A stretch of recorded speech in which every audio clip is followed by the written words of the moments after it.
ഒരു ബാങ്ക് ഉണ്ടായിരുന്നു. ആ ബാങ്കിൽ ഒരു അക്കൗണ്ട് ക്രിയേറ്റ് ചെയ്യുകയാണ്. നമുക്കറിയാം പാർട്ട്ണർഷിപ്പ് എന്ന് പറയുന്ന വേർഡ് തന്നെ പാർട്ട്നേഴ്സ് മിനിമം 2 പേര് കാണും. എന്നിട്ട് ഈ പാർട്ട്നേഴ്സ് പോയിട്ട് ഒരു അക്കൗണ്ട് ക്രിയേറ്റ് ചെയ്താണ്ട് ഇതാണ് ഈ ഗ്രീൻ കളറാണ് അവരുണ്ടാക്കിയ അക്കൗണ്ട് അത് വിചാരിക്കാം. ഓക്കെ, ഇപ്പം ഞാൻ നിലവിൽ നമുക്കറിയില്ല മിനിമം 2 പേരുമാണ് പാർട്ട്നേഴ്സ്. അപ്പം മിനിമം 3 പേരുടെ കേസ് എടുക്കാം. അപ്പം ഇതാണ് അവരുണ്ടാക്കിയ അക്കൗണ്ട്. സോ ഇതിനകത്ത് 3 പേരുടെ ഷെയർ ആണ്. അതായത് ഇപ്പം എ എന്ന് പറയുന്ന ആളിടും, ബി എന്ന് പറയുന്ന ആളിനകത്തിടും, സി എന്ന് പറയുന്ന ആളിനകത്തിടും. സോ ടോട്ടൽ ഒരു ഇൻവെസ്റ്റ്മെന്റ് ഇങ്ങനെ ഇവിടെ കാണും. സോ ഇതെന്ന് പറയുന്നത് അതായത് ഇത്രയേ ഉള്ളൂ. ഒരു ബാങ്കിൽ ഒരു അക്കൗണ്ട് ക്രിയേറ്റ് ചെയ്യപ്പെട്ടു, അതിനകത്ത് എ ബി സി എന്നിവ പൈസ ഇട്ടു. സോ പർട്ടിക്കുലർ എമൗണ്ട് അതിന് ടോട്ടൽ വരും. സോ അത് വെച്ചിട്ട് എന്ത് ചെയ്യും ഈ ബാങ്കുകാർ നമുക്ക് എന്ത് തരും? അപ്പോൾ പർട്ടിക്കുലർ എമൗണ്ട് ടോട്ടൽ കാണും. സോ ബാങ്കുകാർ നമുക്ക് എന്ത് തരും?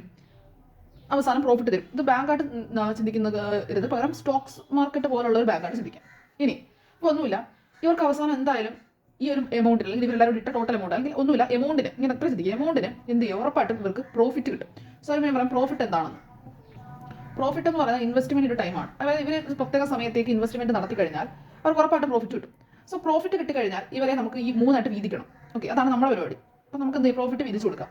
ശ്രദ്ധിക്കേണ്ട കാര്യം എപ്പോഴും നമ്മൾ മെയിൻലി കൺസെപ്റ്റ് ആണ്. ഒരു കേസിൽ ഏറ്റവും കൂടുതൽ പൈസ ഇട്ട ആൾക്ക് വേണം നമ്മൾ ഏറ്റവും കൂടുതൽ പ്രോഫിറ്റ് കൊടുക്കുക. കുറഞ്ഞ പൈസ ഇട്ടവർ കുറഞ്ഞ ആയിട്ട് വീതിച്ചതിൽ കുറവേ കൊടുക്കാവുള്ളൂ. സോ അതിന്റെ കൺസെപ്റ്റ് എന്താണെന്ന് വെച്ചാൽ ഇപ്പം സമയം ഇൻവെസ്റ്റ്മെന്റ് ടൈമിലെ പ്രോഫിറ്റ്. സോ സമയം എന്ന് പറയുന്ന കോൺസെപ്റ്റ് ആയി കഴിഞ്ഞാൽ പ്രോഫിറ്റ് എന്ന് പറയുന്നത് ഇൻവെസ്റ്റ്മെന്റ് എന്തായിരിക്കും? ഡയറക്ട്ലി പ്രൊപ്പോർഷൻ ആയിരിക്കും. അത്രേ ഉള്ളൂ. അത് പ്രൊപ്പോർഷനാലിറ്റി അവരുടെ പ്രൊപ്പോർഷൻ സെയിം ആയിരിക്കും, അല്ലെങ്കിൽ നമ്മുടെ റേഷ്യോ സെയിം ആയിരിക്കും. ഇത്രേ ഉള്ളൂ. സെയിം ടൈമിലാണ് എല്ലാവരും ഇൻവെസ്റ്റ് ചെയ്തെങ്കിൽ പ്രോഫിറ്റ് വീതിക്കുമ്പോൾ ഇൻവെസ്റ്റ്മെന്റ് റേഷ്യോ എടുത്ത് വീതിക്കണം. ഓക്കെ, ഇനി ഇൻവെസ്റ്റ്മെന്റും ടൈമും ഡിഫറൻറ്റ് ആണെങ്കിൽ പ്രോഫിറ്റിന്റെ റേഷ്യോ നമുക്ക് ഓൾറെഡി കിട്ടും. ആ പ്രോഫിറ്റിന്റെ റേഷ്യോയിൽ വീതിക്കണം. ഓക്കെ, ഇത്രേ ഉള്ളൂ. ഞാൻ കൂടെ ക്വസ്റ്റ്യൻ ചെയ്യുമ്പോൾ നമുക്ക് ഇതിന്റെ കൺസെപ്റ്റ് മനസ്സിലാവും. ഫസ്റ്റ് ക്വസ്റ്റ്യൻ നമുക്ക് നോക്കാം. നമ്മുടെ ക്വസ്റ്റ്യൻ നടന്ന് വായിക്കുക. ക്വസ്റ്റ്യൻ്റെ അർത്ഥം എന്ന് പറഞ്ഞു കഴിഞ്ഞാൽ എക്സും വൈ എന്ന് പറയുന്ന 2 ആൾക്കാർ ഒരു പാർട്ട്ണർഷിപ്പ് തുടങ്ങുകയാണ്. അപ്പോൾ ഞാൻ പറഞ്ഞില്ല സ്റ്റോക്ക് മാർക്കറ്റ് എന്ന് പറയുന്ന പോലെ ബാങ്കിൽ ഒരു അക്കൗണ്ട് തുടങ്ങുകയാണ്. അതിനകത്ത് അവർ ആദ്യത്തെ 3 മാസം ഒരാൾ 16,000-ഉം 12,000 ഇട്ടു. ആഫ്റ്റർ 3 മന്ത്സിന് ശേഷം ഇവരെന്ത് ചെയ്തു? ഒരാൾ 5,000 രൂപ എടുക്കുകയും വേറൊരാൾ 5,000 രൂപ ഇടുകയും ചെയ്തു. അത് കഴിഞ്ഞിട്ടുള്ള 3 മാസത്തേക്ക് ഇസഡ് ജോയിൻ ആയി. പിന്നെ എക്സും വൈയിലും മാറ്റമൊന്നുമില്ല. അപ്പോൾ നമുക്ക് ഇത് വെച്ചിട്ട് നമുക്കറിയാം profit is equal to investment ടൈമാണ്. അപ്പം ഞാനിപ്പോൾ X Y Z. So profit എന്ന് പറഞ്ഞാൽ ഇൻവെസ്റ്റ്മെന്റ് പ്രോഫിറ്റിന്റെ റേഷ്യോ എഴുതുകയാണ്. അപ്പം എന്ത് പറ്റി? എക്സ് വൈ എക്സ് എന്ന് പറയുന്നത് 16,000 രൂപ 3 മാസത്തേക്ക് ഇട്ടു. അതിനുശേഷം പുള്ളി എന്ത് ചെയ്തു? 5,000 രൂപ പിൻവലിച്ചു. പിന്നെ ഒന്നും ചെയ്തില്ല. അപ്പം നമ്മളിത് മൊത്തത്തിൽ ഒരു വർഷത്തെ കണക്കാണ് പറഞ്ഞത്. അപ്പോൾ 3 മാസം പോയി കഴിഞ്ഞാൽ എത്ര മാസമാണ്? 9 മാസം. 9, 10, 11, 12. കണ്ടോ, ഇതാണ് എക്സിന്റെ കേസ്. വൈ എന്തോ ചെയ്തു? വൈ ആദ്യം 12,000 രൂപയായിരുന്നു ഇട്ടുന്നത്. വൈ 3 മാസത്തിന് ശേഷം, അതായത് 6 മാസം, 3 മാസത്തിന് ശേഷം, അതായത് 4 മാസം, അത് നമുക്ക് നോക്കണം. 3 മാസത്തിന് ശേഷം പുള്ളി എന്തോ ചെയ്തു? ഇതിൽ നിന്നും 5,000 കൂടെ പുള്ളിനകത്ത് ഇട്ടു. അപ്പോൾ ഇപ്പോൾ പുള്ളിയുടെ എത്ര? 17,000 രൂപ കിടപ്പുണ്ട്. അതാണ് പുള്ളിയുടെ 9 മാസത്തേക്ക് ഇനിയുള്ള എമൗണ്ട് എന്ന് പറയുന്നത്. ഇസഡ് എന്ന് പറയുന്നത് ഈ ഒരു പർട്ടിക്കുലർ ടൈമിലാണ് ഇസഡ് ജോയിൻ ചെയ്തത്. ഇസഡ് 21,000 രൂപ എന്ത് ചെയ്തു? ഇസഡ് 6 മാസം കഴിഞ്ഞിട്ടാണ് ആദ്യത്തെ 3 മന്ത്സ്, ആഫ്റ്റർ 3 മന്ത്സ് അതിന് ശേഷം അങ്ങനെ 3, 3, 6 കഴിഞ്ഞിട്ടാണ് ആര് ജോയിൻ ചെയ്യുന്നത്? ഇസഡ് ജോയിൻ ചെയ്യുന്നത്. അപ്പോൾ ഇസഡിന്റെ കേസ് എന്ന് പറഞ്ഞു കഴിഞ്ഞാൽ 6 മാസം കഴിഞ്ഞു 12 6 പോയി, വീണ്ടും 6. സോ ഇതാണ് ഇസഡിന്റെ കേസ്. സോ ഇത് നമുക്ക് ചെയ്യണം. ഇത് ചെയ്യുമ്പോഴത്തേക്കും ഓരോരുത്തരുടെയും എന്ത് കിട്ടും? പ്രോഫിറ്റിന്റെ റേഷ്യോ കിട്ടും.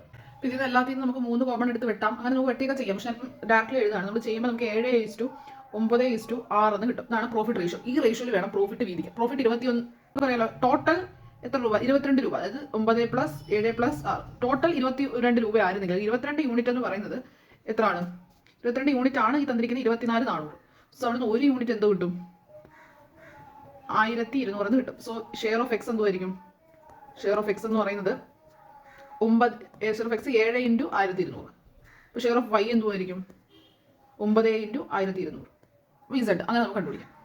എ ബി സി എന്നിവർ പാർട്ട്ണർഷിപ്പിലോട്ട് പങ്കെടുത്തപ്പം അവരുടെ ഇൻവെസ്റ്റ്മെന്റ് റേഷ്യോ തന്നിട്ടുണ്ട്. സിമിലർലി ഒരു പ്രോഫിറ്റിന്റെ റേഷ്യോ എന്ന് പറയുന്നത് 5:3:12 ആണ് തന്നിട്ടുണ്ട്. അപ്പം നമുക്കടുത്ത് അവരുടെ ടൈമിന്റെ റേഷ്യോ ആണ് ചോദിച്ചിരിക്കുന്നത്. ഓക്കെ, ക്വസ്റ്റ്യൻ വളരെ സിമ്പിൾ ആണ്. ഒന്ന് ആലോചിച്ച് നോക്കാം.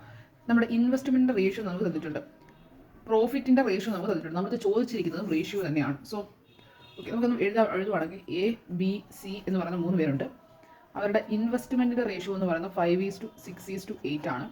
അവരുടെ പ്രോഫിറ്റിന്റെ റേഷ്യോ എന്ന് പറയുന്നത് 5:3:12 ആണ്. ഓക്കെ, നമുക്കറിയാം പ്രോഫിറ്റ് എന്ന് പറയുന്നത് ഇൻവെസ്റ്റ്മെന്റ് ഇൻറ്റു ടൈം ആണ്. ഓക്കെ, അതായത് ഇവർ തമ്മിലുള്ള റിലേഷൻ ആണ്. അപ്പോൾ ടൈമുമായിട്ടുള്ള റിലേഷൻ എങ്ങനെയാണ്? Time which is equal to profit by investment ആണ്. ഓക്കെ, പ്രോഫിറ്റ് ബൈ ഇൻവെസ്റ്റ്മെന്റ് ആണ്. അപ്പോൾ നമുക്കറിയാം ടൈം കണ്ടുപിടിക്കണമെങ്കിൽ profit ratio already divide by investment ചെയ്താൽ മതി. അപ്പോൾ നമുക്ക് എങ്ങനെ കിട്ടും? 1:3/6. 3/6 എന്ന് പറയുമ്പോൾ 1 3 23 6.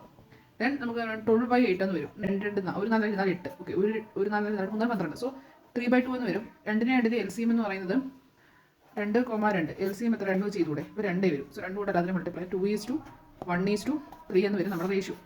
അതാണ് ആൻസർ. സോ ഇത്രയേ ഉള്ളൂ. ഒരു റേഷ്യോസ് 2 റേഷ്യോസ് അറിയാം, അവർ ആ റേഷ്യോസ് എന്നുള്ള റിലേഷൻ ഒരു ഇക്വേഷൻ വെച്ച് അറിയാമെങ്കിൽ നമുക്ക് എളുപ്പത്തിൽ കണ്ടുപിടിക്കാൻ പറ്റും. ഇത് ആക്ച്വലി ഇതിൻ്റെ യഥാർത്ഥ കൺസെപ്റ്റ് എന്ന് പറഞ്ഞാൽ പ്രോഫിറ്റ് എന്താ?